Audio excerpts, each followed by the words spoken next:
मुख्य पुजारी राजगुरु भावदेव गहरी नींद में सो रहे थे। तभी अचानक भावदेव उठो, भावदेव उठो। सामने भगवान जगन्नाथ, दाऊ बलभद्र और सुभद्रा जी खड़े थे। पर आज ठाकुर जी बहुत गुस्से में थे। उनकी आंखें एकदम लाल थी। कांपते हुए भावदेव बोले, प्रभु मुझसे क्या अपराध हुआ? जगन्नाथ जी बोले, तुम्हारे पुजारियों ने मेरे प्रिय भक्त मनोहर को मेरे ही दरवाजे से धक्के मारकर निकाल दिया। जो कमल मैंने खुद उसके लिए प्रकट किए थे, उन्हें कूड़े की तरह पैरों तले रौंद दिया। जाओ भावदेव, सुबह होने से पहले मेरे मनोहर और उन फूलों को पूरे सम्मान के साथ मेरे पास लाओ, वरना कल पुरी में प्रलय आ जाएगी। स्वप्न टूटा। पसीने से तरबतर भावदेव जी चीखते हुए उठे। क्षमा महाप्रभु। उन्होंने दौड़ते हुए पूरे मंदिर में हाहाकार मचा दिया। उठो सब, मशाले जलाओ। मनोहर दास नाम के एक साधु को अभी ढूंढो। भागते हुए वे सीधे सिंह द्वार के पहरेदार पुजारियों के पास पहुँचे। सच बताओ, आज दिन में क्या हुआ था? मैंने महाप्रभु का क्रोध देखा है। पुजारी थर थर कांपते हुए बोले, राजगुरु जी, दिन में एक मैला कुचैला साधु आया था, मनोहर दास, पर वो गंदे गमछे में सड़े और बदबूदार फूल लाया था, इसलिए हमने उसे भगा दिया। आखिर दिन में हुआ क्या था? हमारे ठाकुर जी के एक परम भक्त थे, मनोहर दास। एक दिन बैठे बैठे उनके मन में आ गई कि महाप्रभु के दर्शन करने हैं। अब लग गई लगन तो चल पड़े पैदल ही पुरी की तरफ। रास्ते में भयानक प्यास लगी। एक छोटे से गांव में एक तालाब के पास गए पानी पीने, तो आंखें फटी की फटी रह गईं। कड़ाके की सर्दी का मौसम और पूरे तालाब में लाल सफेद कमल खिले हुए। मनोहर दास जी बोले, अरे इस मौसम में कमल? ये तो मेरे ठाकुर जी का ही चमत्कार है, उन्हीं के लिए है। अपने मैले कुचैले गमछे में सारे फूल बड़े प्रेम से बांध लिए और चल दिए। बात तो कहने में बड़ी आसान लगती है कि चल दिए, लेकिन महेंद्र पर्वत से श्री जगन्नाथपुरी का रास्ता कोई 2-4 कदम का तो था नहीं, महीनों का लंबा सफर। और मनोहर दास जी के पाँव में न जूते न कोई सवारी। रास्ते में कड़कड़ाती धूप भी मिली, भयंकर बारिश भी मिली और ठिठुरने वाली सर्दी भी। लेकिन मनोहर दास जी को अपने शरीर की कोई सुध ही कहाँ थी। उनके भीतर तो बस एक ही आग जल रही थी, कब मेरे महाप्रभु के दर्शन होंगे, कब मैं अपने इन हाथों से ये फूल अपने ठाकुर जी के श्री चरणों में चढ़ाऊंगा। चलते चलते दिन हफ्तों में और हफ्ते महीनों में बदल गए। धूप और धूल से मनोहर दास जी का शरीर एकदम सूख कर काटा हो गया। पैर छालों से भर गए, पर वो रुकते कहाँ। वो तो बस अपने उस मैले गमछे को ऐसे सीने से लगाए चलते जैसे दुनिया का सबसे बड़ा खजाना उसी में छिपा हो। रास्ते में जब कभी थक कर किसी पेड़ के नीचे बैठते तो अपना गमछा थोड़ा सा खोलकर उन कमलों से बातें करने लगते। मनोहर दास जी बोले, अरे मेरे प्यारे फूलों, तुम सब बड़े भाग्यशाली हो जो मेरे साथ चल रहे हो। सीधे ठाकुर जी के शीश पर सजोगे। मेरे महाप्रभु बड़े कोमल हैं, उन्हें तुम्हारी छुअन बड़ी मीठी लगेगी। बस थोड़े दिन और, फिर हम पूरी पहुंच जाएंगे। पर समय का चक्र तो अपने हिसाब से चलता है। फूल आखिर फूल ही है, वो कितने दिन टिकते। धीरे धीरे उन लाल सफेद सुंदर कमलों की पंखुड़ियाँ मुरझाने लगी। उनका रंग काला पड़ने लगा। जो दिव्य खुशबू उस तालाब के पास थी, वो अब भयंकर सरांध में बदलने लगी। पर मनोहर दास जी ठहरे प्रेम के दीवाने। कहते हैं ना, प्रेम में इंसान अंधा हो जाता है और भगवान के प्रेम में तो सारे होश ही उड़ जाते हैं। मनोहर दास जी को वो बदबू आ ही नहीं रही थी। उन्हें तो बस वो भाव दिख रहा था कि ये मेरे प्रभु की अमानत है। उन्हें लगता कि ये फूल अभी भी वैसे ही ताजे हैं जैसे पहले दिन थे। महीनों की लंबी और थका देने वाली यात्रा के बाद आखिरकार वो दिन आ ही गया। दूर से श्री जगन्नाथपुरी के मंदिर का भव्य नील चक्र दिखाई दिया। नील चक्र देखते ही मनोहर दास जी की आंखों से झरझर आंसू बहने लगे। वहीं जमीन पर घुटनों के बल बैठकर दंडवत प्रणाम किया। गदगद कंठ से बोले, हे नाथ, आ गया तुम्हारा दास। बहुत लंबा सफर था मेरे मालिक, पर तुम्हारी कृपा से कट गया। जैसे तैसे भारी भीड़ को चीरते हुए मनोहर दास जी श्री मंदिर के सिंह द्वार पर पहुँचे। समय दिन का था। मंदिर में बड़े बड़े सेठ, राजा महाराजा और भक्तों की भारी भीड़ थी। कोई भगवान के लिए सोने का छत्र लाया है, कोई चांदी के बर्तन, कोई 56 भोग की कीमती सामग्री, तो कोई ताजे सुगंधित गेंदे और चमेली के फूलों की बड़ी बड़ी मालाएं लेकर कतार में खड़ा है। अब इन अमीर और बड़े भक्तों के बीच जरा हमारे मनोहर दास जी की कल्पना कीजिए।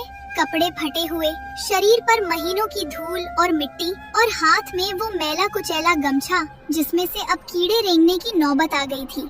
हाथ जोड़कर बड़े विनय से बोले, पंडा जी प्रणाम, मैं मनोहर दास हूँ। बहुत दूर महेंद्र पर्वत से चलकर आया हूँ। अपने प्रभु के लिए ये कुछ कमल पुष्प लाया हूँ। कृपा करके इन्हें महाप्रभु जगन्नाथ जी के श्री चरणों में अर्पित कर दे। पंडा जी ने उन्हें ऊपर से नीचे तक घूर कर देखा। एक तो भिखारी जैसी शक्ल और ऊपर से ये रहस्यमयी पोटली। पंडा जी ने नाक सिकोड़ते हुए जैसे ही उस गमछे के अंदर झांका, बाप रे, भयंकर सड़ांध का एक जोरदार भपका उनके मुंह पर लगा। पंडा जी जोर से चिल्लाए, अरे ओ पागल, ये क्या बकवास है? तेरी हिम्मत कैसे हुई ये सड़ी हुई बदबूदार चीजें भगवान के पास लाने की? अंधा है क्या तू? यहाँ देख, यहाँ रोज सोने चांदी के बराबर कीमती ताजे फूलों की हजारों मालाएं चढ़ती हैं, जिनकी खुशबू से पूरा मंदिर महकता है, और तू ये कीचड़ और सड़ान भगवान को चढ़ाएगा? मनोहर दास जी घबरा गए, कांपते हाथों से बोले, पर पंडा जी आप समझ नहीं रहे, ये कोई साधारण फूल नहीं है। ये मुझे रास्ते में स्वयं प्रभु के आशीर्वाद से मिले थे। कड़ाके की ठंड में खिले थे ये। मेरा भाव तो सच्चा है पंडा जी, आप बस इन्हें एक बार भीतर ले जाकर स्वीकार कर लीजिए। पंडा जी का गुस्सा 7वें आसमान पर पहुंच गया। बोले, भाव? तेरा भाव इन सड़े हुए बदबूदार फूलों में है, और ये गंदा गमछा इसमें लपेट के लाएगा तू भगवान की भेंट? अरे तेरी भक्ति तो तेरा सबसे बड़ा ढोंग है। तुम जैसे भिखारियों और पागलों की वजह से ही मंदिर की पवित्रता भंग होती है। चल निकल यहाँ से, जा, भाग जा। मनोहर दास जी रोने लगे, हाथ जोड़कर गिड़गिड़ाते हुए बोले, पंडा जी ऐसा मत कहिए, मैं महीनों से भूखा प्यासा चला आ रहा हूँ। बस एक बार मेरे ये फूल मेरे ठाकुर जी को दे दो, मैं दूर से ही दर्शन करके वापस चला जाऊंगा। लेकिन पंडा जी को जरा भी दया नहीं आई। क्रोध में उन्होंने मनोहर दास जी के हाथ से वो मैले गमछे की पोटली जोर से छीन ली और पूरी ताकत से जमीन पर दूर फेंक दी। इतना ही नहीं, उन्होंने मनोहर दास जी को जोर से धक्का दिया और वो सड़े हुए बदबूदार काले पड़ चुके फूल चारों तरफ धूल और मिट्टी में बिखर गए। कुछ फूल आते जाते लोगों के पैरों के नीचे कुचले गए। मनोहर दास जी जमीन पर पड़े थे। उनकी आंखें उन बिखरे हुए सड़े फूलों पर टिकी थी।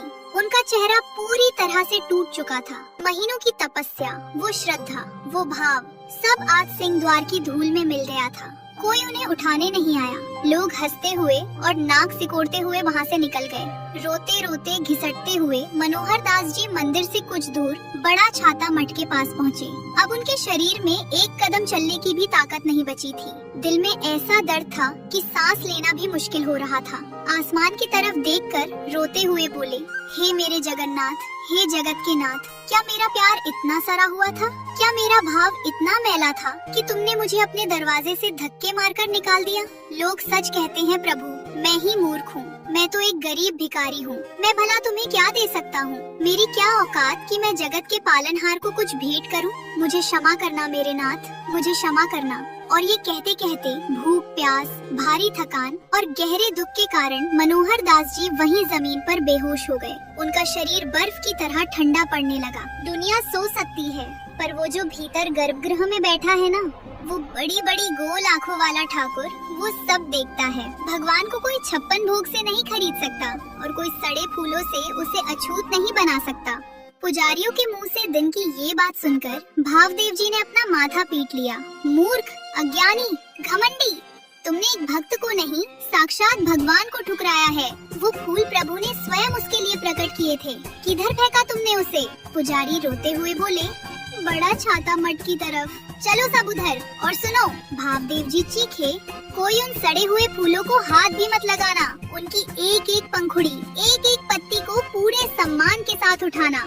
वो भगवान की सबसे कीमती अमानत है। मशालों की रोशनी में सब बड़ा छाता मठ के पास पहुँचे। एक कोने में ठंड में सिकुड़ा हुआ एक शरीर पड़ा था। भावदेव जी दौड़कर वहाँ गए और जमीन पर गिर पड़े। मनोहर दास जी बेहोश थे। शरीर बर्फ जैसा ठंडा हो रहा था। भावदेव जी ने एक बड़े राजगुरु का सारा अहंकार छोड़कर उस गरीब साधु के चरण पकड़ लिए। पानी लाओ।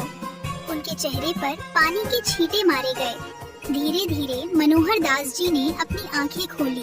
सामने इतने सारे पुजारियों और मशालों को देखकर वो डर गए। लड़खड़ाती आवाज में बोले, मैं कहाँ हूँ? क्या मैं मर गया? नहीं महात्मा, आप तो महाप्रभु की जान हैं। हमें क्षमा कर दीजिए। हम अज्ञानी अंधे लोगों ने आपको और आपके प्रेम को पहचाना नहीं। स्वयं महाप्रभु जगन्नाथ ने हमें हमारी भूल का आभास कराया है। चलिए, प्रभु आपकी प्रतीक्षा कर रहे हैं। जिस भक्त को कुछ घंटे पहले धक्के मारकर फेंका गया था, अब उसे पुरी के मुख्य पुजारी अपनी गोद में सहारा देकर सम्मान के साथ अंदर ले जा रहे थे। जिन फूलों को कूड़ा कहा गया था, उन्हें रेशमी कपड़ों पर सजाकर लाया जा रहा था। राजगुरु और पुजारियों ने मनोहर दास जी को भगवान जगन्नाथ, बलभद्र और सुभद्रा जी की मूर्तियों के ठीक सामने खड़ा किया। मनोहर दास जी की आंखों से आंसुओं की धारा बह रही थी। वो अपने ठाकुर जी को एक टक निहार रहे थे। एक पुजारी कांपते हाथों में वो गमछा लिए खड़ा था, जिसमें वो सड़ी गली काली पड़ चुकी पंखुड़ियाँ थीं। भावदेव जी बोले, चढ़ाओ, भक्त की भेंट भगवान को अर्पित करो। पुजारी की हिम्मत नहीं हो रही थी। उसने आंखें बंद की और डरते डरते उस सड़े हुए फूलों की पोटली को भगवान जगन्नाथ जी के श्री चरणों से स्पर्श कराया। और फिर जो हुआ, उसने सबको हिला कर रख दिया। जैसे ही वो पोटली महाप्रभु के चरणों से छुई, भगवान की मूर्ति से एक दिव्य, नरम, सुनहरी रोशनी निकली। गर्भगृह जगमगा उठा। देखते ही देखते पोटली के अंदर की वो सूखी, भूरी और सड़ी हुई पंखुड़ियाँ धीरे धीरे खुलने लगी। जादू की तरह उनमें रंग भरने लगा। सड़ांध और कालापन गायब हो गया और कुछ ही सेकंड के अंदर वो सड़े हुए कूड़े के टुकड़े दुनिया के सबसे बड़े, सबसे ताजे, खिले हुए और सुंदर लाल सफेद कमलों में बदल गए।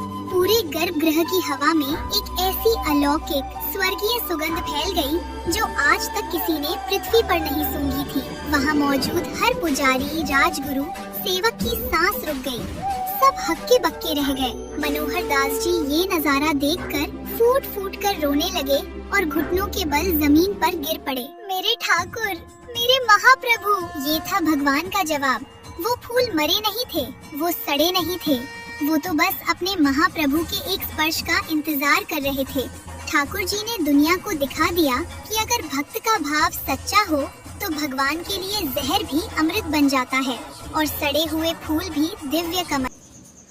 हाय फ्रेंड, अगर मेरी ये वीडियो अच्छी लगी हो, भक्ति वीडियो, तो please like, comment and share कर दीजिए।